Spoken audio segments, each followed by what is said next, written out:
Pamela Bird, your boundaries coach. And let's talk boundaries, shall we?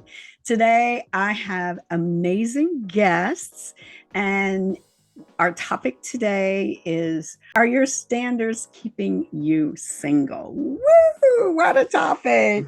And I chose ladies that I know can dish it out. They can tell you because they've got some serious experiences with what it means to have standards and what they've learned through their life experiences to be able to create the standards that they have in their lives. Each one of these ladies right now is single. That doesn't mean they've always been single, but they are right now, and except me. But I have been single, trust me. So I wanted to give them an opportunity to share and give us a chance to do some girl talk. So we each got our little not libation. Some of us don't, as far as the refreshments, but I've got my champagne because I love champagne. And I'm going to give each of these ladies an opportunity. There you go. An opportunity to tell you who they are and tell them a little about who they are professionally. So I want to start with what's on my left, and that's with LaShawn. All right.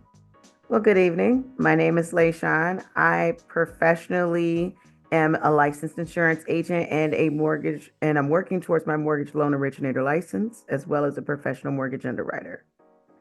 In my spare time, I really just kind of, read, relax, and study. So that's really all my time is spent doing, studying, reading, relaxing, and kind of just enjoying the family. So, Good, and good. building my business. So, yeah, that's pretty much Building it. your business, entrepreneur. All right, let's go, Miss Vanya. Hi, everyone. My name is Vanny Anu. Professionally, I am a project coordinator for an engineering consulting company. I work with the project managers hand in hand. So you could basically say I'm an assistant project manager. But in my free time, I'm a mom. And I do many different things, whether it be dance, whether it be reading, whether it just be hanging out with family and friends. I'm one of those spontaneous types, so I like to just venture out and do the things that people may not think I look like I do. So, That's because one of my interesting. favorite hobbies now is actually I love to ski. I really love to ski. And Wow. the next adventure I want to do is jumping out of a plane. So we'll see when that happens. But I'm glad to be here. I do appreciate Miss Pam inviting me on here. And I'm so excited to be able to connect and talk to you beautiful ladies on here. So back to you. Wonderful. I would have never thought you would have jumped out of a plane, but we'll see what happens. Yes, we'll see. As they say, bless your heart, huh? Bless your heart. Yeah, bless your heart, bless your heart. Thank you, ladies. All right, let's go straight to Miss Rosalind. Awesome. Okay, I am Rosalind Marie, and for my daytime, I actually work in a nonprofit space in maternal child health, and I actually call myself a financial wellness and birth coach. And so I've been doing that work for a couple decades now, just connecting with families and coaching them through that amazing part of their lives where they're welcoming that baby into their lives, right? But what I found was a lack in families around financial literacy. And therefore, I dove into that field because I saw a way to really help families have financial peace of mind. So whether they're welcoming that baby into the world for the first time, or whether I'm helping them navigate towards the end of their life, I can really, sow those seeds. And so just really passionate about that. Yeah. All righty. Well, thank you for sharing that, Rosalind. Rosalind is, a birthing coach. I know that. I thought that was amazing how you bring life into this world and how you support that, navigate through that. That's beautiful. Thank you. Beautiful. And Miss Kenya, tell us about yourself. Okay, my name is Kenya. Most of my friends call me KJ, on the go, if you know me. Professionally, I live life. I don't have a career. I don't have a job. I don't do anything but what I feel like doing at any given moment. I started a few businesses, consult, travel, and the financial services space where I help people just make logical decisions for emotional reasons. And whatever people need, if I don't have it, I find people to provide for them. But one of the things that I'm passionate about is learning and educating myself on things and then empowering other people.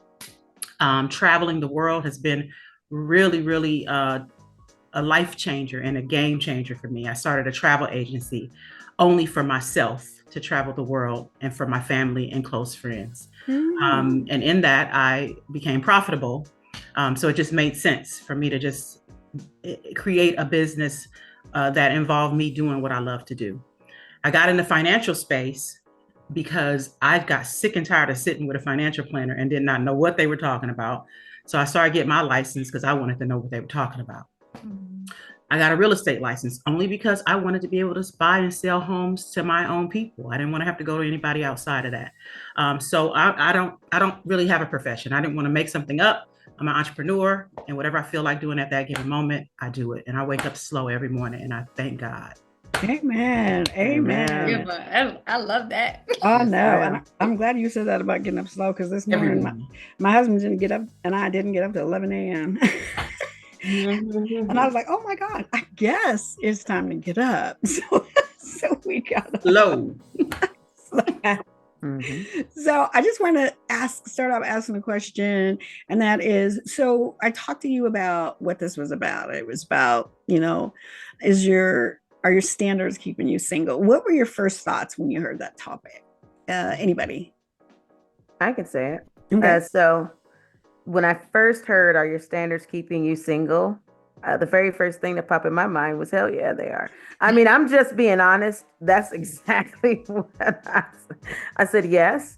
And I was just intrigued on trying to kind of understand exactly, could it be a standard that's unrealistic on my end that I'm thinking of? Or is it a standard that just because this is how it was raised and this was the norm, and now it's kind of phased out. It's no longer considered the norm for these things. And I need to continue going until I find that diamond in the rough.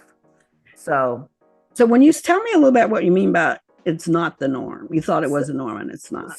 So for me, and this is just me as a single woman, I've been running across a lot, and forgive me when I say this, a lot of men who cannot or have this intimidation about where I've reached in this level. And I'm nowhere, to me, in my thought process where I am. I'm nowhere where I think I feel like I'm better than someone. I've accomplished a whole lot. A lot of people hear it and then they get intimidated and they're like, oh, so you can take care of your big money. So you got to pay for my stuff. Why can't you, pay for the bill yourself if I want to take you out? It's always this, and it's heavy on the 50-50 culture. And I know I got into my adult years, and as I navigated through dating, I've never minded as a woman, being able to put the card on the table. I've never minded that, but it was not required of me. And it definitely wasn't something that was a set expectation.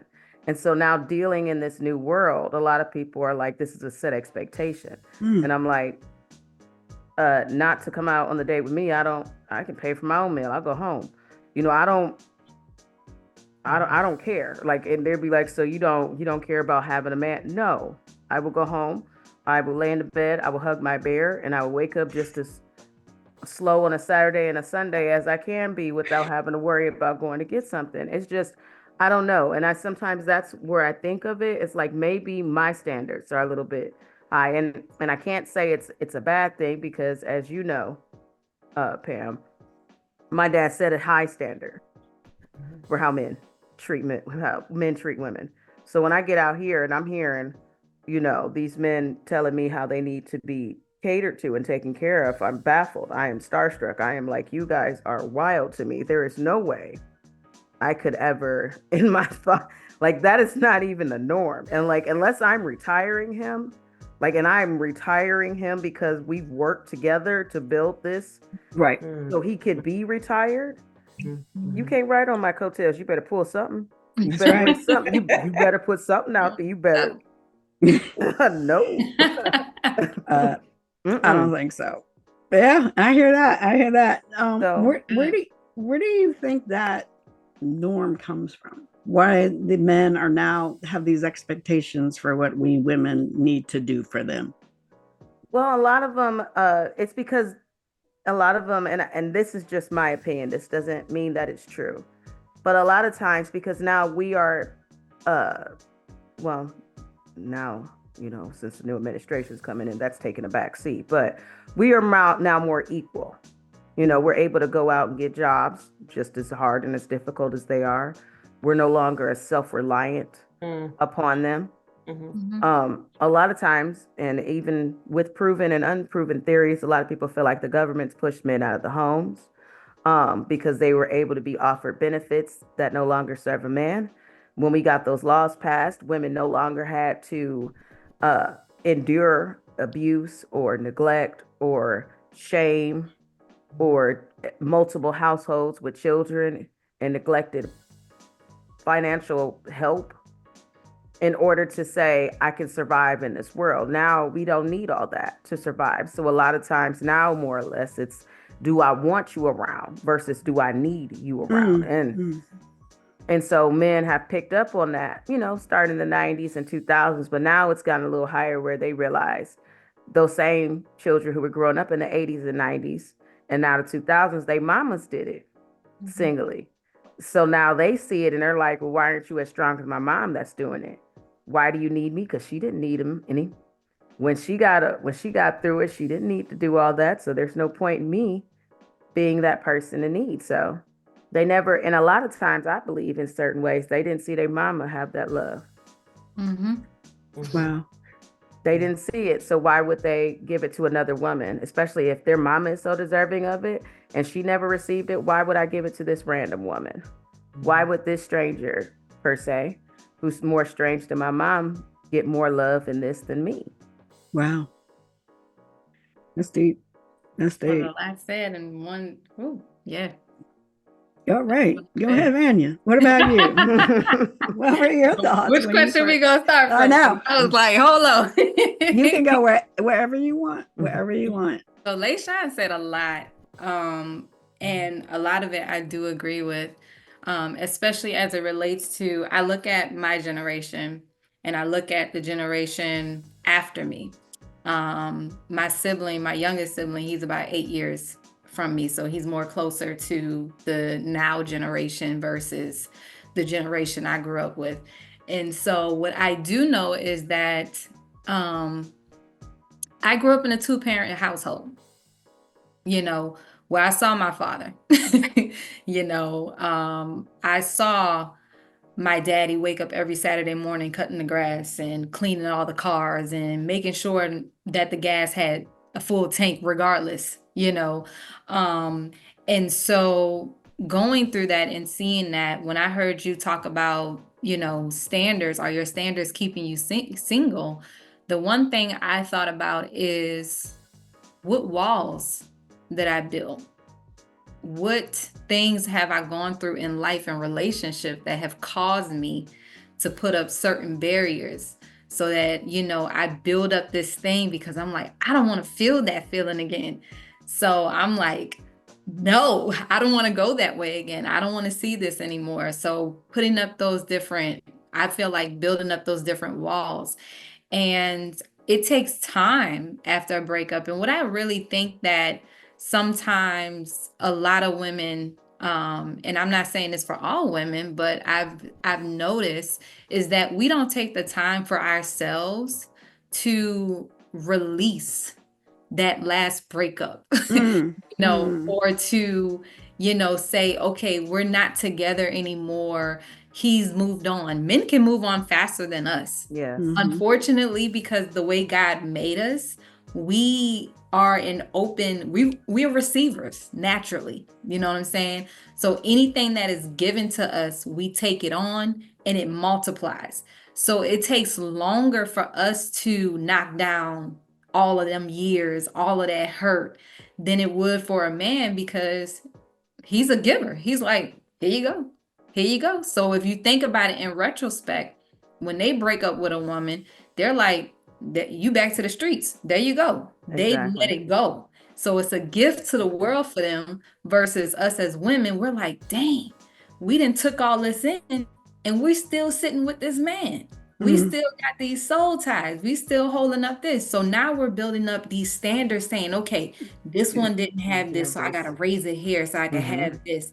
This one didn't have that, so I got to raise it here. Or we look at our father and Mhm. what he did or what he didn't do and what we saw our mom go through. Mm. And we start to build all of these walls and standards and expectations. And I believe a lot of it is fueled by the media. Mhm. Mm. One of the things I can honestly tell you, growing up with Disney Yes. probably ruined me. I'm just gonna be honest, because I always knew that I was gonna have this fairy tale situation where my knight in shining armor, he was gonna come, he was gonna be so perfect. I was gonna have this beautiful wedding, boom, boom, boom.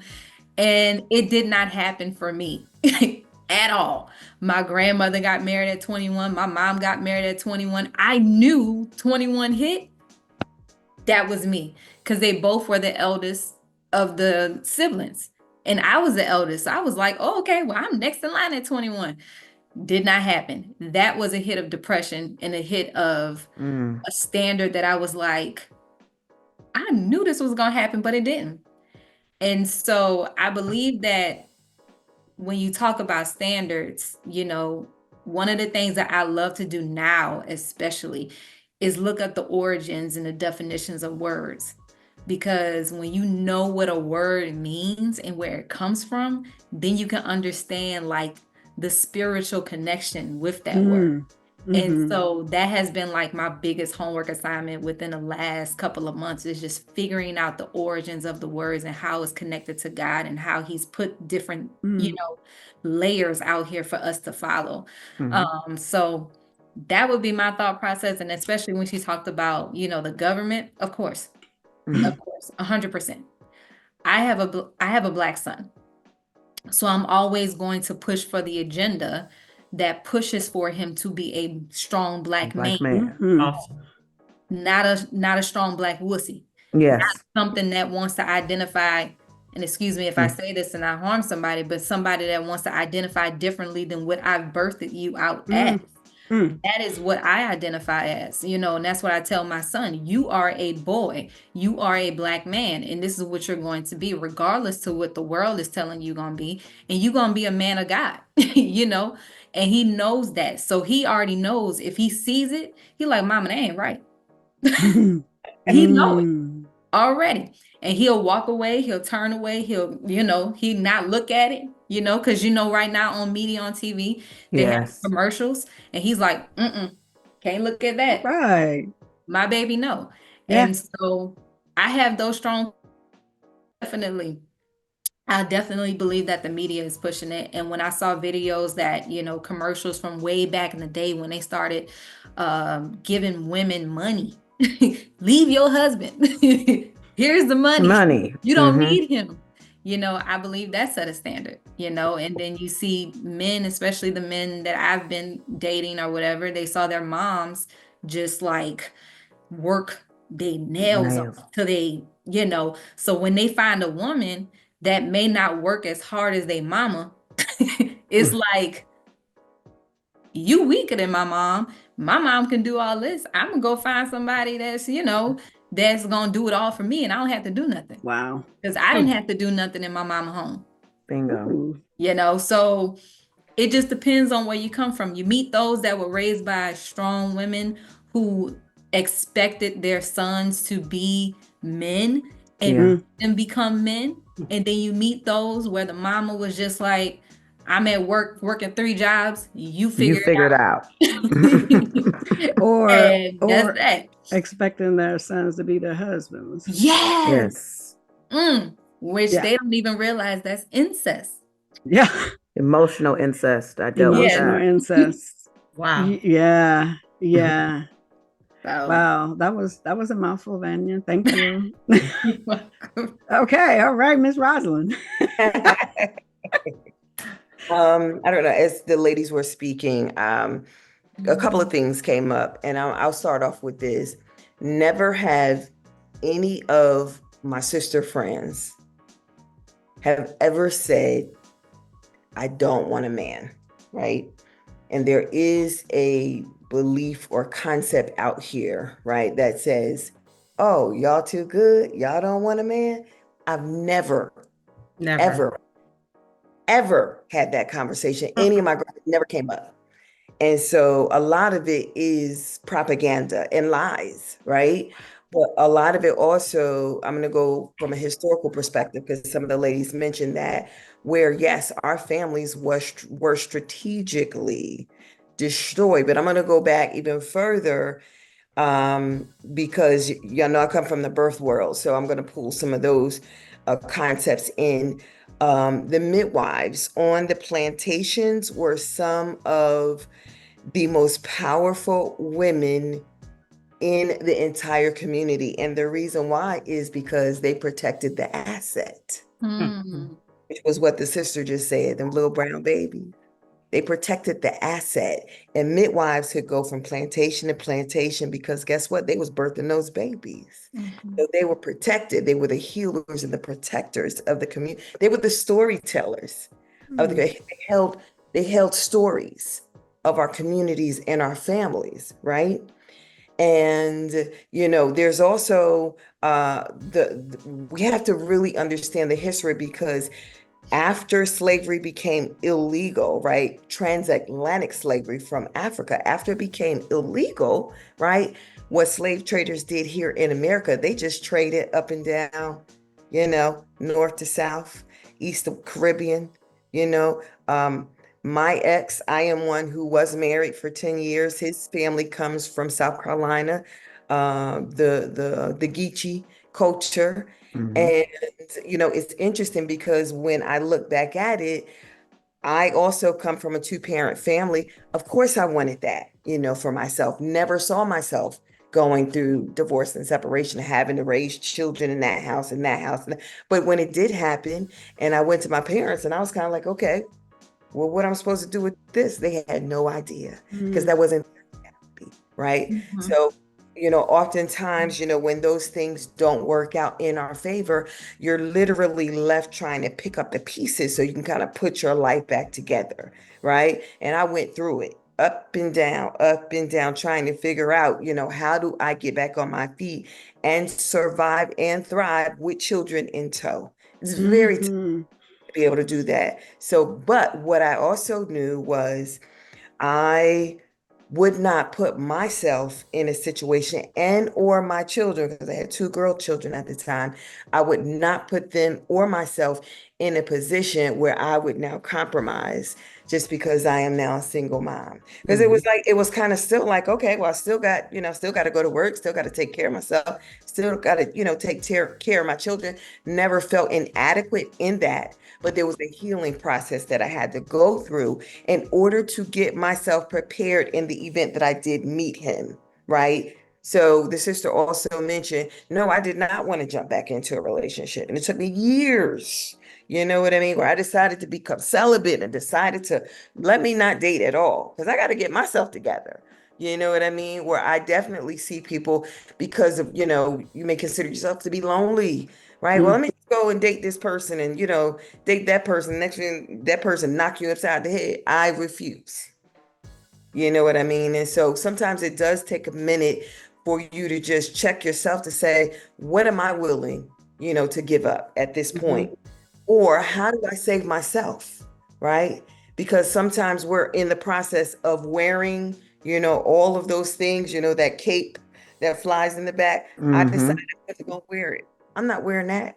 You can take that somewhere. I can't, it's not working for me right now. And I was okay with that.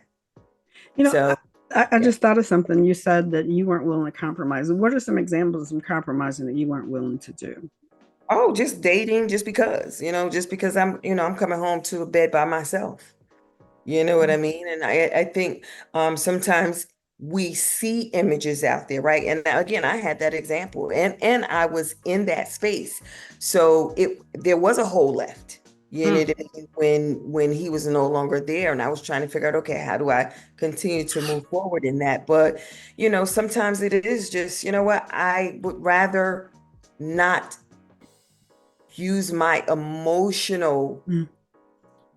you put so much into trying to build yourself back up and put yourself in the right space. One, you don't want to be used, right? And if you're in the healing process, you're vulnerable. You know what I mean? We're vulnerable. And you don't want for somebody to come into your life and take advantage of you when you are in that state of mind. Mm-hmm. Kind of leaves you open. You know what I mean? Yeah. Deep. Okay. All right. I had a couple questions for you. Let me hold those. I wanna talk to Miss, or allow Kenya to talk to us.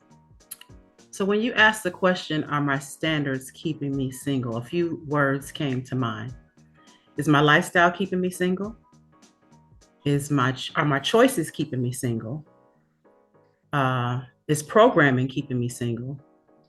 Is what was another one? Trauma. Is my trauma keeping me single? Or is that person's trauma keeping me single? Because it goes both ways. And so one of the things I always have to stress with people, and we talked about this the other day, being single it's not a concept, it's a decision. Like, why are we making this such a big deal and like anybody can go get a man off Skid Row? I don't know if Literally. It's the place in Los Angeles where the homeless people live. We can go clean him up and bring him home. Okay. So singleness is just, it's not a concept. It's a decision that we make. And we can make it one day and choose not to make it one day. And so when I look at programming, this is kind of deep. We weren't taught, I don't know about you all, but in my community, because I didn't grow up in a 2-parent home. I just had my mother. And I don't even know if people who grew up with both parents experienced this. But we were taught, go to school, get a good education, get a good job. Yes. I was never taught, go to school, get a good education, prepare yourself for a mate. Work on your love life. Work on your body so you could be attracted to you first and confident in you so that you could attract somebody like you. What taught that? So in my upbringing, I graduated from high school when I was 17. I graduated from college when I was 21. So I was on this roadmap of chasing success. I wasn't thinking about a man. For what? Yeah. That wasn't something that was a part of my plan because it wasn't discussed. But when I got saved, it was another thing, because sometimes your religion can keep you single and being too holy and turning people off, too spooky. Like, and so, but in that space, because you guys knew when I was like going on mission trips and so, but in that space, it's like, oh, God will send me my husband. I'm gonna do his work. I just need to focus on doing his will and his business. No, you need to prepare yourself. Prepare. You need to work on your love life. Just like how you working on your career and you working on your body, you need to prepare. We aren't prepared. So that's part of one of the reasons why I have identified at 50, fine and fabulous, as I may say. Yes. Why I choose to not have a mate. Now, I'm not really single. I got all kind of stuff going on. I got a whole lot of homes. But being unmarried it's a concept. It's not a concept. It's a decision. But then the standard about choices and my lifestyle. Is my lifestyle keeping me single? I had a guy tell me recently, I don't think I can keep up with you with all the traveling. That's your fault. Like, tells me a lot. But do you want to know what I heard when he said that? Y'all want to know what I heard when he said that? What did you hear? My finances can't keep up. There you go. And then deeper, he starts saying other things. Oh, you don't have a passport. Oh, because you got child support and you can't get a passport. So that's why I say being single, it's a decision. It's not a concept, because a lot of times we haven't connected with people who live based on our lifestyle and our choices. Okay. Trauma. So I talked about programming, about not being taught to focus on your love life. I talked about lifestyle. I didn't go deep into lifestyle. I'm gonna tell you another story about lifestyle. This guy was pressing me to meet with me, and I'm busy. I'm doing stuff. I'm out and about, and he was okay. Meet me here, a place that I frequent often. It's called the Montage. It's a beautiful resort. I walked the resort. I was so hungry. I was trying to go eat and be by myself, but he was pressing me. I had him meet me there, and it's $30 for calamari. It's $35 for a hamburger. It sure is. But it's a beautiful place. I frequent it often. I walk, like, I'm not thinking nothing of it. This is what I'm talking about, lifestyle. We get there, he's ordering, and I'm thinking, I'm gonna pay for my own food. Because this I'm not, there's a wave of women looking for free meals. That's not me. Right. To do that. That's poverty minded. So the bill comes, I'm trying to pay for my own food, and I got it. Then after that, he goes, he comes back, he's like, that was just too much. And, it was just too romantic. And I was like, this is down the street. What is he talking about? And what is he used to? Her. Lifestyle. So is your lifestyle keeping you single? Talked about programming. Choices. That's kind of connected to lifestyle. Do I choose to be single because I am not interested in carrying someone else's unhealed trauma, unhealed low self-image, low self-esteem, Right. low income, low cash flow, low ideas, and then trauma. Yeah. Is my trauma keeping me Mhm. single? Because it's not just them, it's me too. Have I figured out what it is that's hindering me from really living the life that I want? Because I don't believe that you could connect with someone if you're not at least at 80% where you want to live, and let's just keep it real. What kind of car do you want to drive? Mhm. You know what I mean? And then Yeah. what kind of neighborhood do you want to live in? Is that also keeping me single? Because if I'm not mentally, spiritually, and emotionally at peace with where I am, how am I gonna connect with I'm gonna connect with somebody Right. just like me? Wow. And so when I saw that, it was, are these things keeping me single? Probably. But again, we can go down to Skid Row and we can get 1, 2, 3. We can go get 4 brothers right now. I ship them to Atlanta and we can all have a mate. Really? And so this is a very powerful question, because it's something to really, really dissect and understand and get the word out, because it's a decision. It's people making it seem like this is big concept. It's not. It's a decision that we make daily. And when we decide, okay, I want to have companionship, then we put our lives in order to attract that. Yes. Yeah. Wow. Well, thank you, Kenya, for that. And it brought up a lot of things for me, because for me, when I was single, I think a lot of times women, and this is another podcast I did, was on, are you settling? Because when you're settling, that means that you are lowering your standards that you have based on the values that you created in your life. Vanya and Leishan, you talked about values, you talk, and Rosalind too, there's values that are the foundation of the standards that you set, because your values are who you are and what you learned through your experiences, through upbringing, those type of things. And your standards are what are created as a result of your values. Leishan, you talked about, what your dad's example was for you. And so I love it when a father sets the example for his daughter, because he sets the bar really high. If he does that, he's there and he sets I'm not saying all fathers, but the good fathers set their standards high. Kenya, I'm like you, that I didn't grow up with a father, but I grew up with a mother who was, toxic. And growing up like that, a lot of women are like me, and they've had trauma in their lives the way they grew up, and they end up being codependent. So when you're codependent, you don't really know your value. You don't even identify your values, because those values that you create are based on the values that somebody else has. And you said, okay, I'll go with those. Right. And the standards that you have are based on what somebody else says or what somebody else does. You don't have your own when you're codependent, because you're riding off the coattail of whoever else will be a part of your life, because you're yearning to have a man in your life, especially when you grow up without a man. Kenya, it didn't sound like you did. I don't know, maybe deep inside you had some feeling of the loss of not having a father in your life. I know mine came out in codependent. where I was going to anybody doing whatever they wanted me to do because I just wanted somebody to show me that they love me, and that's codependent. And you just kind of feed off of what somebody else says. But through the years, I've learned that, first of all, I love, Vanya, what you said, because you got to learn, you got to, and Kenya too, you said, I'm learning and learning. And we got to be learners. And you got to identify, what does this word mean? What does this mean? What does this experience mean? Because if you don't learn from them, if you don't learn what it is, then you won't know how it relates to you. And too many people are in denial. Oh, I'm not settling. I'm not, this, or, you have women that say, oh, I just want to have some. I just want to get some, right? Stop lying to yourself.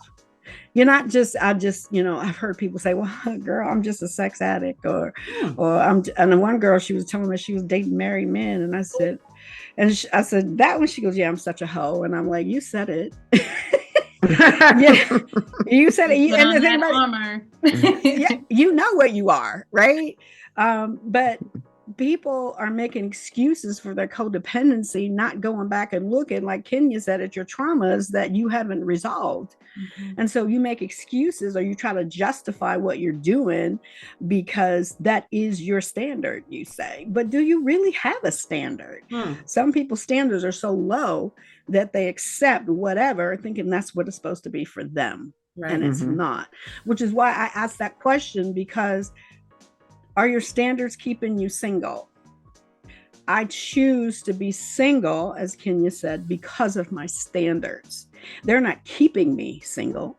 But if you can't live up to the standards that I created through trial and error, through experiences, through lifestyle, through what I want, then you know what? I continue to be single. Too many women are settling because of not really knowing what their standards are, because they don't have the values identified. I'm not saying they don't have any values. I'm saying they haven't identified what those values are for them and not for somebody else. So, just codependency. And that's one thing I really focus on, codependency, because a lot of women and men don't even realize they're codependent. Anytime you got a man calling you over and over and over and over again, and you already told him you don't want to be bothered, that's codependency. Anytime a woman keeps, saying, I'm still trying to get with him, I'm still trying to get with him, and making excuses when he doesn't call him back, making excuses, well, he's doing this and you're codependent. Okay, so if you don't realize you're codependent, go read a book about codependency, and you're going to see your name written all over it, because codependency is something you need to identify. Learn about it, and so you can figure out where that codependent. I know I was codependent because my mother didn't show any type of love. My father abandoned us because he was in the military, and my mother kept him from us. So what was I supposed to do? So I went out and found love. They say looking for love in all the wrong places. Yes. And it gets you in trouble. But it wasn't until I grew up, went through mistakes, all kinds of mistakes, I realized, you know what, Lord, I need to do something. This is not the way I want to live the rest of my life. I gave my life to Christ and realized he had been with me all along, because he has saved me from some things. Because I knew he had a plan for my life, and I know in order to do the things he needs me to do, I had to go through those things. So all of us have to go through certain things, but we all have to learn from those things. So when I asked you about the standards, we all have standards. We all have. And, Vanna, you talked about walls.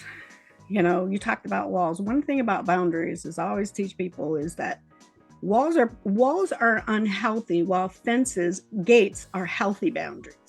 So we get to the point where we have these walls. We have to really look at our walls and say, are these walls keeping out the good, or they're just, are they keeping the good out? Or is it keeping the bad out too? So that's why you really have to think. You really have to do the research and think, okay. And that's why I asked about the values, and because whenever we get in a situation and we're not sure whether, yes or no, the boundaries have to be set, check it against your values. Check it against your values, honesty, communication, respect. Those are things that you need to have from a man. A man that doesn't try to pull one over on you, try to make you that woman that cares. How many men we get out there that got women taking care of them? That's where that's why I was asking you, where do you think that comes from, LaShawn? Because a lot of times men, there's so many women out there that are willing to settle and give a man everything because they are codependent, Mhm. that it ruins it for the women that have standards. Mhm. And if you don't meet my standard, that's okay. I'll go off to somebody else because somebody else will do it. Go. Bye-bye, Felicia. Bye.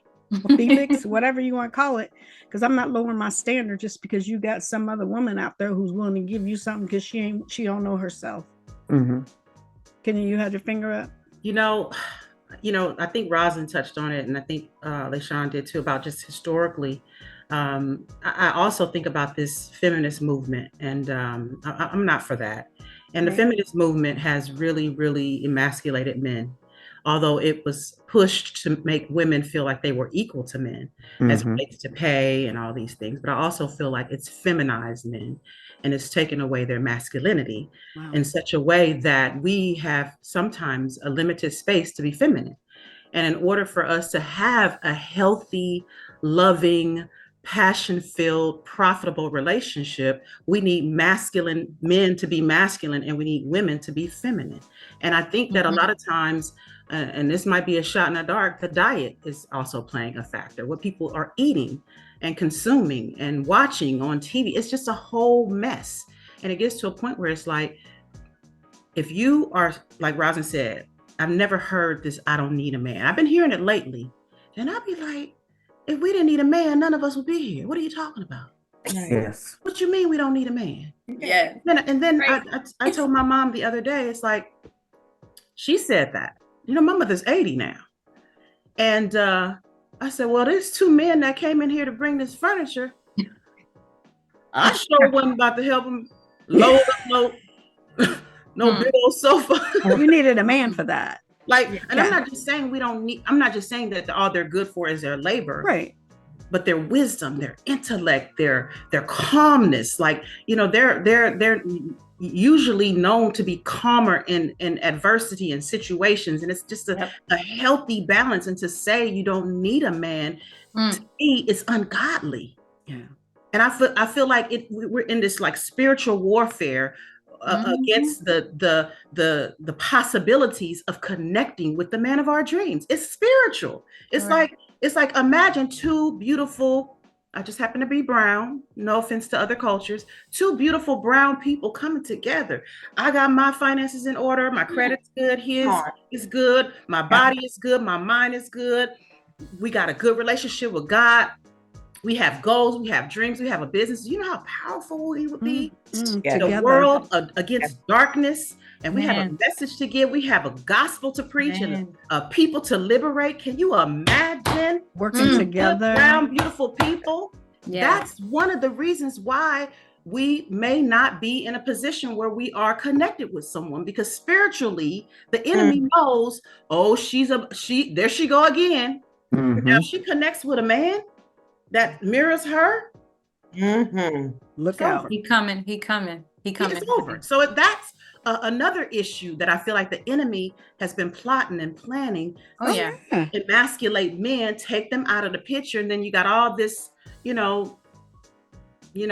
gender identity and all this stuff that is just really an attack on mankind. That's it. Right. Correct. Bingo. I wanted to say something when you talked about diet. Yeah. I don't know if you remember, but I remember, because I was very adamant when I was pregnant with my son. When I found out I was having a boy, I was very adamant about not drinking any other mammal's milk, and I didn't drink soy. So even when they were telling me, hey, here's a bunch of gallons of milk, I got all these milks and different things like that, I didn't put any milk in my body. I remember it wasn't the early 2000s, but it was around, it might have been the early 2000s because my cousin was born 2003. But there was a time when doctors were pushing soy. Yes. Estrogen, honey. And if you think about it, all of the men that are now grown She done said a word. came through that soy milk strong era, where the doctors were like pushing soy milk on the mothers because they were like, your child is lactose intolerant. They got eczema. They got this going on. They can't have regular milk. So you have to give them soy. And now we're finding out that soy is high, very high in estrogen, which means that's giving men more feminine abilities unnaturally. And it's causing their DNA and RNA to kind of like switch around. Yeah. And I found that information out because I went to school, and most people don't know this unless they know me personally, but I actually went and got my master's in health administration. And the stories I heard from doctors, from CEOs, from hospital administrators about what they do in the medical field, and even my friends that study epidemiology. I learned so much to a point where I was like, y'all causing this. y'all actually are putting this in our food, in our bodies. And unfortunately, some women were dumb enough to listen to it and to push it. And so I made a choice and said, like my friend, she was like, don't get the flu shot. So I didn't get a flu shot when I was pregnant. I didn't get any shot. They were trying to give me all kind of stuff. I was like, I don't need none of this. They were trying to push me to drink milk. They were like, you need milk, you need this and that. I was like, I feel fine. I feel great. I'm taking my prenatals. I'm eating all the time. I'm good. So it was just certain things I didn't do. Then, one thing my mom didn't do with us, she unfortunately didn't breastfeed us, but I breastfed because I wanted to make sure that my child got the milk that was designed for his body and that was designed for him. And I push any woman. Unfortunately, I didn't do a natural birth. I wish I would have. I wish I'd have been more educated on it. I wish I'd have been more educated on the placenta, knowing how the placenta is supposed to be cared for after birth versus them cutting it off and doing whatever God knows what with it. Making money. You know what I'm saying? Like, I know mine was worth something because good God, I had just got out of school and got my master's degree. So it was a lot of information in that placenta. But, like I'm saying, like definitely the diet, when I notice the things that they're feeding these kids, all the things that they're pushing, when you look at China and all these other countries where stuff that's in America is banned and the kids over here they're building skyscrapers in kindergarten. You know what I'm saying? They're designing buildings in kindergarten. They're speaking 4 languages at the age of 5. So it's like we as women, I feel like we got to take our men back. If you get what I mean. Yes. We have to start speaking positive to them again. Telling them that they're a mighty man of valor. I remember, hearing how to talk to a man. I didn't learn that growing up. I saw differently in my household, and not to shade anybody or, my mom was an amazing mom. She was very powerful, but I saw things that I was like, I thought I needed to take that into my lifestyle. And I met people that was like, I am not that. Who you think this man ain't gonna take that? I'm sorry. Who you think you talking to? And so seeing that made me say, "Ooh, I got to change how I talk to this man." And then when I started to study biblically, I realized it was the way that the woman talked to the man. It was the way that Esther talked to Messiah. I think that's how you say his name. I can't remember. And if any of y'all, study the Bible, tell me the right name, but it was the way that Esther talked to the king, went to him, the way that she presented herself, all of that made the man become what he was destined to be. And so I believe that if we as women now take a stand to continue to speak life into these men, every time we see a man, tell him something positive about himself, regardless to how he's standing there looking. I know that for a man, if they hear it from a woman, it changes them. It makes them feel like, whoa, I look good. They may not have heard it from their mama, but if they hear it from a beautiful woman, that's not their mom, Mm. they make a change in their life. So that right there, I think is what's going to change our trajectory of our future of men that's coming up now. Mm. Um, because I'm not gonna lie, I don't want to see. I am praying against what my son is going to have to grow up Mm-hmm. in this future, not knowing what's what. Wow, it gets confusing. Very Very. confusing. I like what you said because you're absolutely right. A lot of men haven't been affirmed. Mm, And so, because of them not being affirmed, they're mm. kind of lost. Woo. Not only that, because so many men have grown up without a father, they don't have an example to go with other than the ones that they're hanging with. And those are not good examples. Exactly. So, when you think about our sons, right? And LaShawn, I'll pull this over on you because you've got two sons.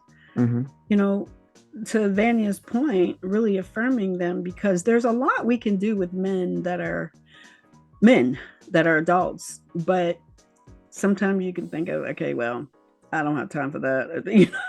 Because a lot of times men, you tell them, you start to affirm them, and they think, oh, she want me. It ain't got nothing to do with that. That's based on, what Vanya just shared was her values, and the standards that she said is based on those values are how important our Black men are. Mm-hmm. Men, but I mean Black men, because they've been torn down so much, and it's up to the Black woman to lift them up. Right. So, sometimes they take it because they never heard, they don't know how to respond to it. And that's up to our boundaries to let them know how to respond. But for our young men, we've got two women out here, they've got two boys, and we've heard from Vanya. So, LaShawn, how does that resonate with you as far as raising two boys? Well, one of them is a young man now, albeit he does have some challenges as far as his mental health is concerned. Even still going through it, he still needs the affirmation. I'll tell you a story. So a lot of times when I'm working with clients, because I work from home, so a lot of times I'm speaking, you can't see me, I can't see them. So really, I got to go based off of what I hear and what you're relaying to me and the tonality of how that's being communicated between the two of us. I'll give you an example. There was one guy on here today. I mean, short with me, got on there getting transferred from one male to another woman who was like, I can't deal. So good luck. And hung up the phone. I was like, oh, so we're going to start, today. In my head, I'm like, okay, just prepare yourself. Let's see if we can change the conversation. Just by changing how I responded to him in his shortness and reaffirming that him looking, for this, and even if it's a big amount, a small amount, if he doesn't feel like so, I want you to understand that no matter how big or how small of what you're looking for, it matters because it matters to you. And it's going to protect you and yours. And I want you to understand, in doing this, regardless of how much or how little it's spent, know that when you make this decision, you're making this decision based on your experience and with your family and how you best will protect them. And I turned that around and it turned out to be a whale sale. I was not, and what we call a whale sale was well over $1,500 in AP premium. I wasn't trying to sell this man that high. What it was is I was able to give him the affirmation that he's doing a good job in looking for this. Mm-hmm. He wasn't, lacking because he didn't have a whole lot of money to spend on protecting his family. He knew he just needed to. And that's all he needed. He needed someone to tell him that he was doing the right thing sometimes. Sometimes our men are misguided and not knowing that they're doing the right thing. Because there is, as we said, and y'all were just discussing it, there is not that. In fact, as you said with the diet, I mean, y'all said food. I was like, yes, right there. Diet, what you're consuming. Because diet isn't just what you're putting in your body. It's what you're putting in your mind, what you see, what you communicate, what you read. Like you said, when you're outside, I mean, there has been an influx, a boom in the last 5 years of these red pill podcast mail things. And they're on there. And I think I post this probably like once a month. And I'm pretty sure if you guys have seen it, I'm not sure if you've seen it, Vanya, on one of my social media is men need women, women need men. That's right. Nobody is over Yes. That's right. one or the other. We're all God-fearing. Everyone needs to survive. 50-50 is really just a choice. It's not a lifestyle. No one is above the other when we're all working towards that goal. And I have to remind my children consistently, you know, sometimes even my son, he'll say something off the pole because remember I said that sometimes he has a bit of a mental challenge. And I have to come sometimes bring to him, you know, this is not what we're doing. He will understand and say something. I'm like, you're being really aggressive. Are you feeling like I'm like Donald Trump? No, I don't feel like you're like Donald Trump. What I'm feeling like is that you're being overly aggressive for absolutely no reason. Now, if you disagree with what I'm saying, let's have a healthier way to discuss it. But you don't need to put a label on it that's not for you, period. Now, when it comes to, especially that consuming with the red pill, like you had said, it's just, my God, the way that I have seen and known people to come across it. Or for example, I went out to a winery. We have a winery here in Fayetteville. I go there sometimes and I like to have a glass or two. And as I'm speaking and they ask me, oh, so you have your dad? I'm like, yeah, he lives about 7 minutes from my house. You know, he helped me pick it out when I was looking for this. And I like to make sure I stay in school and I go back and I treat everybody that's the same. Oh, so you're one of those chicks that just like you go straight into the guardedness and the hate, and they start spewing that. And I'm not saying they're doing that mostly, but I would say even as a Black woman, we're getting that hate and rhetoric more than anyone else. I honestly say that. It's just me being out here speaking to them. We get that hate and that pushback more from our men. And what I've been seeing a lot more lately with the men is they swear that women of other races not to be out there. They say women of other races are softer because, as Miss Kenya has stated, when we were raised to go to school, finish all your studies, get a good job, be able to support yourself, then you can possibly look for a man.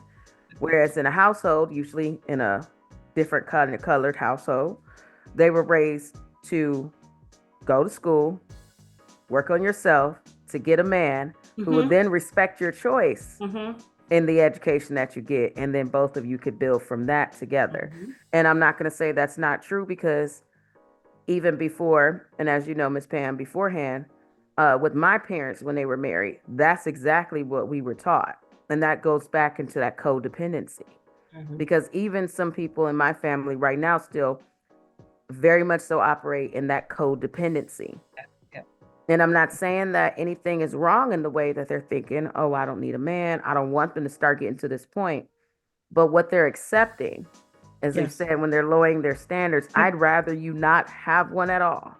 I'd rather you work on building yourself up and your self-confidence where the codependency is not there. And then as when you do find a mate, that naturally flows, it's organic. You both are on the same wavelength and the standards where you're not just accepting anything. You're not accepting domestic violence to yourself or to your children as grown-ups. You're not accepting somebody who is looking at your child sideways when he needs to be 6 feet under in the ground. And just ignoring you're exactly. You're not accepting a man who is leeching off of you and stealing all of your resources. And now you got to run from the government and rob Peter to pay Paul to stay out of jail. And but I love him. No. I'd rather, that point where they would get to that, because what they're accepting and saying, oh, I don't want to say I don't need a man, is causing their standards to be lowered. And they're accepting it because their standards are lower. And like you said, because the codependency is there and they were never able to properly heal between relationship and trauma, that they're accepting this as the standard just to say I have a man. Okay. Woo. Hold on, I gotta I need a drink. I was going to say, it's interesting. Some of the things that came up for me was that I have a meter for manipulation. Mm-hmm. Mm. and I can hear it so easily. Give me an Right. example. Give us an example. Okay, so I'm gonna say, as a woman of a certain age, right? Mm. I attract men of a certain age, and these are men that I would say in our community we would expect for them to have a certain level of success, right? Financial success and familial success, and maybe their spiritual success, right? Their connection to the God, right? That's not always the case, though. And so what tends to happen is they will use similar tactics that they have tried and that they have tested. And it's just like, oh, okay, that's what worked for her. That's cute. Mm-hmm. Not a You know what I mean? And it's like, it's something as simple as some of the sisters mentioned, the money. And it's just like, you just told me that you gave this little college girl a card, right? Mm-hmm. Whatever it is. But you put a certain amount on it. But when you met me, you met a grown woman.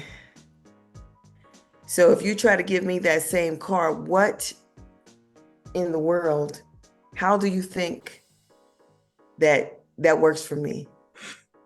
You've already told me, you've already spilled the tea.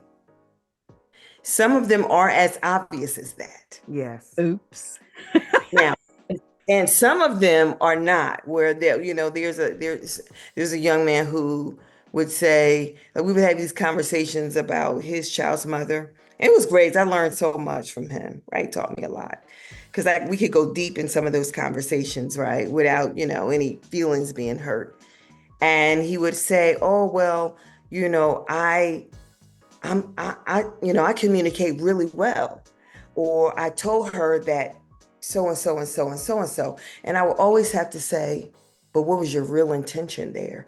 Because just because you said this to her, right, didn't mean that she got it in that way. Was there an interaction? Was there an exchange of communication where she understood where you were coming from? Did she ask you, oh, you said this, is this what you meant? Did she repeat it back to you? And oftentimes the communication isn't complete in that. So there's manipulation, but you think because you said it to her, right? Then your point was made. And that's not necessarily the case. That's manipulation. Mm-hmm. And so the way that I have shifted, it really comes down to mindset. I have begun to think abundant in everything, abundant in the way my money flows, right? I have enough resources. As my money flows out, so it comes in, right? Exactly. Really speak to it because there's energy to it, right? As well as how you connect to people. When I go out and I go to this meeting, I have the expectation of meeting powerful men where I can have great conversations and there can be an exchange where we can uplift each other. I have begun to show up for me because I know that I can create that space now. I don't care what's happening, in the atmosphere. But what I do know is that you have to be ready, right? Some women are ready, and that is okay too, right? But we do have to have that conversation, that self-talk that says, am I really ready for this? Mm-hmm. Because if you are, literally, that man could be right outside that door knocking. And I've had that happen. And it was just like, oh, okay, maybe I am ready. That's a good point. Be careful what you ask for. Yeah, be careful what you ask for. That's a good point. So, what would you say to women who not use, but are in a position where they feel like they settle because financially they can't make it on their own? That's a lie. It's just a lie. It is a rhetoric that we have been sold. That really says I'm not good enough. Yeah, it's just a lie. It really is, Because even if you think about abundant thinking and wealth thought process, right? When you think of wealth, most people go directly to money. That's not it. Mhm. Right? You can have a wealthy relationship. You can have a wealth of a nutritional way of living where you eat whole foods, right? Or plant-based eating. You can have wealth in what I do and the way that I wake up in the morning, right? I have my devotional time. I'm getting up and doing some kind of movement with my body. I'm walking, at least 3 times a week. I'm getting up. I might just get up in the living room and turn on, YouTube and listen to some music and dance in the mirror with myself. You know what I mean? That's wealthy. So there's a couple of different ways that you can look at that. So I would really say, baby, it's time to get to work. I'm gonna say this because Michael Jackson said it best. I'm starting with the man in the mirror. Come on now. Now, do that mirror work, and it's hard sometimes. You gotta do that mirror work. If you don't do that mirror work, honey, what you gonna get? You don't want that. Gotta start with yourself, and yes, it's hard. You gotta get that therapy. You gotta write it down, whether you're a journaler, you know what I mean? You can journal in your, recording your phone. All these tools that we have today, but you have to start somewhere. There's so many tools out here. We really can't say that we don't have it and we can't get it. It's a decision. Kenya mentioned it earlier. It's a decision. Everything that we do, be, say, have, it is a choice. What we want. What y'all want? What we want. Right. What we want. Okay, so how about anybody else that has to say? I would tell them to call Pam. Get your boundaries right. I just think about just piggybacking off Rosalind. It's a choice. Like, my favorite quote is John Maxwell. He says, "There's a choice you have to make in everything you do." So keep in mind that in the end, the choice you make makes you. And he went on to say that we're all a sum total of the choices we make. Are you choosing to live up under somebody else's, do you feel like God made a mistake and he didn't put inside of you the gifts and abilities to create a lifestyle for yourself? Like I would need to get a little more information of who told you that lie and dig deeper and to find out, because a lot of times we say, "Oh, what's wrong with you?" or "What's wrong with him?" It's nothing wrong with any of us. The right question is, what happened to you? Exactly. Something happened to all of us. And so if we look at, okay, what happened? And then sometimes we don't even know that when we were 2 or when we were 3 or we were 4, or do you know you can have trauma if you let somebody borrow money and they don't pay you back? That you can have trauma from that and around money. And now you don't even go make it no more because you don't think you can keep it or you think somebody's going to take advantage of you. So I would look deeper into, well, what happened? Who told you this lie that you can't take care of yourself? Like, we get on an airplane and they tell us put the oxygen on you first. So like, what happened to women or people in general that has gotten to a place where they're just so stuck and kind of lazy?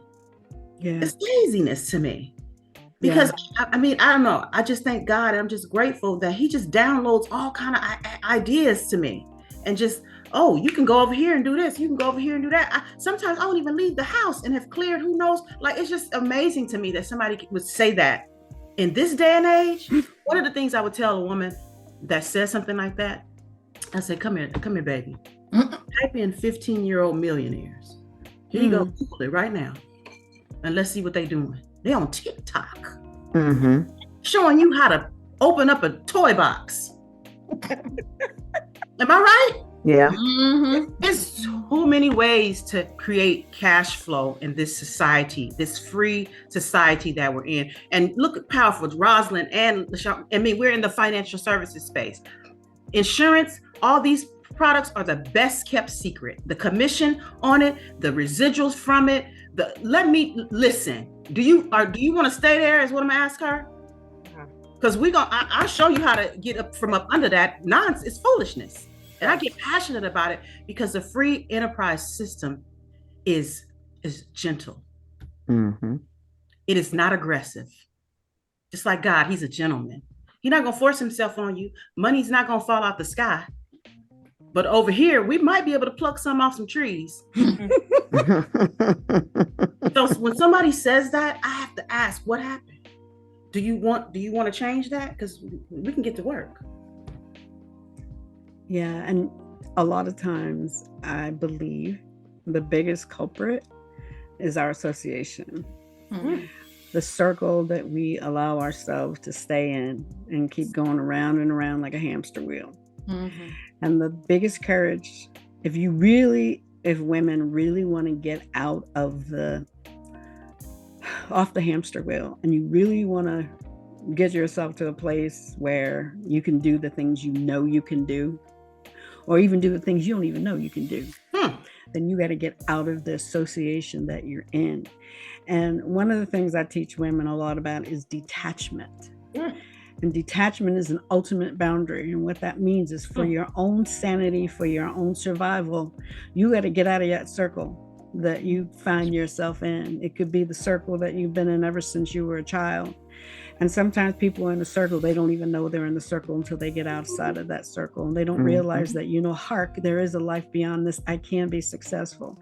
But if the people in your circle are pulling you down like crabs in a bucket, then you're never going to get out of it, and you're going to make excuses. Or how many women out there have had these dreams and their desires, and they said it to somebody in their circle, and that person threw it out, cut them down, and said, you can't do that.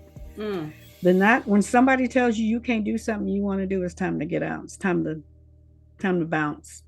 Time to find yourself women like the women that are part of this podcast that can help to lift you up, encourage you, to let you know what's inside of you, because the people in your circle are not doing that. And I know that takes work. Detachment is hard, and there's different forms of detachment, but detachment means that you are detaching yourself from the toxicity of the people that are in your circle, so you can step out. And not only do you step out of that circle, but you move into a circle of people like LaShawn and like Vanya, like Rosalind, and like Kenya. You surround yourself with people like that, because those are the people that are going to lift you up, encourage you, carry you. We ain't gonna do it for you. That's called rescuing. And we don't do no rescuing. We will lift you up. And one of my main things for my business is, as a life coach, I don't wallow in your misery with you. I escort you out of it. These women will escort you out of it. But if you don't step out of that circle, ain't gonna be no straddling the circle. It's a hard, difficult decision to make, but when you know you want more for yourself, and you can live like these ladies are powerful, these ladies are wealthy, these ladies are independent, these ladies have standards based on the values. If you want to have values, if you want to set standards based on those values and do the things you want to do, sometimes you got to detach. You got to let some people go, because the toxicity that they're spreading all over you, spewing all over you, is keeping you stuck. And you'll be looking back 10 years from now like, heck, I always want to do that, but I can't do that. And another thing, don't be jealous because somebody else is doing something that you ain't doing, because you always wanted to do. How many women do you know talk about you because of what you're doing? Right? They said hating on you. Why are they hating on you? Because they ain't got nothing going on themselves. Right? Because what do? We lift each other up. Every time we do something, it's like, well, all right, I want to be a part of that. And that's good. I'm so proud of you. And you ain't got nobody talking about behind your back. If people talk behind your back, then they need some work on themselves, because you don't do that. We don't talk about each other. We lift each other. So if you're in a situation where you got women talking about you, hating on you, pulling you down like crabs in a bucket, it's time to get out. It's time to go find some people that will lift you up and be your sisters, that'll help you. Not stepsisters, but sisters that will lift you up. So with that, anybody else have anything they want to share with the ladies that are, even a man, I don't know, probably ladies that are listening to this? I can say something. One exercise I learned, because as you guys were talking, when you had asked that question, a lot of it to me, when somebody tells me that they cannot make it on their own, a lot of it to me is just a form of self-esteem. It is a form of very low self-esteem. You have a low self-value of yourself. You can't see yourself in a way that others can see you. And even yourself. One exercise I learned, because I used to have and I even sometimes still struggle with this. As a young woman, being out there, it's hard. I won't say it's easy for anybody, whether you're young, whether you're old. It's not. One exercise I learned, and it was the hardest thing I think I've ever had to do. I thought they were crazy. Is to go stand in front of a mirror, just you in the mirror, look dead at yourself in your eyes, and that's gonna be the hardest thing to do because you can't look at yourself and stare at yourself and say words of affirmation. I love you. You matter. You are worthy. You belong. These words of affirmations, and continue saying them to yourself. I broke like a dam when I was crying. I was like, it was by the third one, I was choked up, and I was like, no, I'm not. Like, but until you can say it to your face in the mirror and believe it, we got work to do. Yes. Another really important one is you are enough. Enough. That one right there. That's that you are enough. You are enough. Thank you, Holy Spirit. It brought me back. Yes. And that's just a beautiful thing you can do for you. Yeah. And that's just building you. Because like you said, and I'm with Kenya, because when somebody say that, I'm like, hey, what do you mean? Come on, let's brainstorm. What is it that we can't figure out that you think you can't survive? And a lot of it really does have to do with the low self-worth. And the only reason I know is because some of the closest women to me have told me when I asked them why, I mean, in tears, I'm begging for them to save themselves from this situation. Why? And they just tell me, because who's gonna help me? Who's gonna take care of me? How am I gonna survive? How am I gonna eat tomorrow? Who gonna wash my hair? Who gonna make sure I'm eating, I'm walking, I'm breathing? Who gonna make sure I got gas? Who gonna make sure my kids ain't starving? Because hunger doesn't take a back seat. You're hungry every day. Yeah. And they don't care about what you're trying to do. I'm just, and a lot of it to me is just like you said, I try to go into brainstorming what we can do to get you up out of this situation. I give you the tools and I take a step back and watch what you do with it. Yeah. Because you're either going to fly or you're not. As you said, there's choices. It's a choice. And one thing I always tell people is life is only 10% of what happens to you. The other 90% is your reaction to it. Your reaction to it. That was positive right there. That's good. Something that came to mind for me was as we navigate through this life being single, on it because it's a decision. It's one of the things I say to women and just to men is, whenever you meet someone, it doesn't always have to be romantic. Can we create an environment of a healthy friendship where I enjoy talking to you, you enjoy talking to me, and we want to talk again? Yes. Can we get to a point where we have created an environment for a healthy dialogue? Can we let's just start there, because so many people are just so ready. They're ready to get like to the altar, and men too, like they're like, and I'm like, why are you so much in a hurry? Let's just look at why we were connected. And a lot of times, if you take that off the table, you'll find out we're not in alignment. I had to tell 2 people recently, just by asking them some questions. Are you living the life that you want to live? At least 80% of it. And men aren't expecting those questions because, they're so ready for their flesh to be pleased. And I'll say this, I hope I can say this, but let's work on getting some profitable intimacy. I love that. Because broke intimacy ain't gonna get it. No. Listen here. Intimacy. I would say something else if y'all was over here and we weren't being recorded. But it's better to be profitable than not. And if you over here struggling with 2 jobs, you're 55 years old, and you're not living where you want to live, and you kind of, and you got this child support situation, and you got all this stuff, but you're so ready to satisfy your flesh. why don't you figure out where you missed? I had to tell a guy, why don't you figure out where you missed a mark? Because let's just be clear. When you're a certain age and you don't have a certain career and you're not living where you want to live, something happened. And let's go figure out what happened. So my message to people is stop overrating romance and intimacy, because you can't afford it. Yeah, because I was going to say, if you're 55 years old on this, the criteria that you just laid out, romance is the least of your worries. Listen here. If you want a woman of high caliber, It's not going to work. otherwise they're settling and they think they can go upscale. Like Kenya, they think that they can go to your level. You ain't qualified for that level. I'm not even interested. My mind is Period. gone. I'm over here trying to figure out where's my next meeting and where's the next flight to get. Hello. And know the league that you're playing in. Yeah. That's bingo. And don't try to go in that league because you're not qualified for that league. I'm sorry, I'm just being real. But men, if you're looking for a woman out there, make sure you are at the level that that woman is at or higher. Because if you want you got to be prepared for that. Other than that, go to your level and lower. Right, Because go then, where your money can take you is the message. yeah, then you the man. And then don't make us out to be this villain. We're this Right. gold digger, and we're just women just want, Yeah. Like, we're already living over here. Like Yeah. we're not looking for you. Mm-mm. The last I checked, God created the woman for the man. Like Yeah.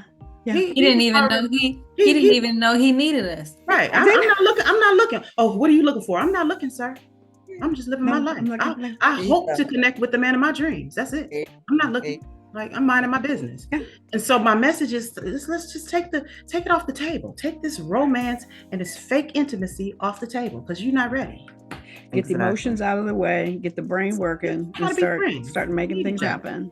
Right. Start making things. And I don't know how long this recording going to go, so I don't want it to cut off. But I just want to thank you, ladies. This has been, just as I thought, a powerful, powerful conversation that we've had among friends. And I appreciate each and every one of you. I really do. And I know that the women, even men, you know what? Promote it to the men that you know. They need to be listening to this. If they need bottom line, tell them to scroll through whatever they need to do, fast forward. But they need to hear this. And women, we love you and you are sisters and we want you to hear this because we've had the experience no matter what age we are. And if you're willing to listen, you're willing to learn, you're willing to change, do the things that you need to do to have the standards that you live by. Doesn't mean you have to be single, because as Kenya said, single is a choice, but you want to make sure your standards have been identified based on your values so that you are drawn to you to attach to the things that are right for you, that God wants for you, and not just settling for whatever comes along. Come on now. All righty. Thank you, Pam. Thank you, ladies. Awesome. Thank you, ladies. Thank you, I LaShawn. learned Thank so you, much from y'all. Vanya, LaShawn, Rosalind, and Kenya. My girls. Until next time, let's talk boundaries. Yes.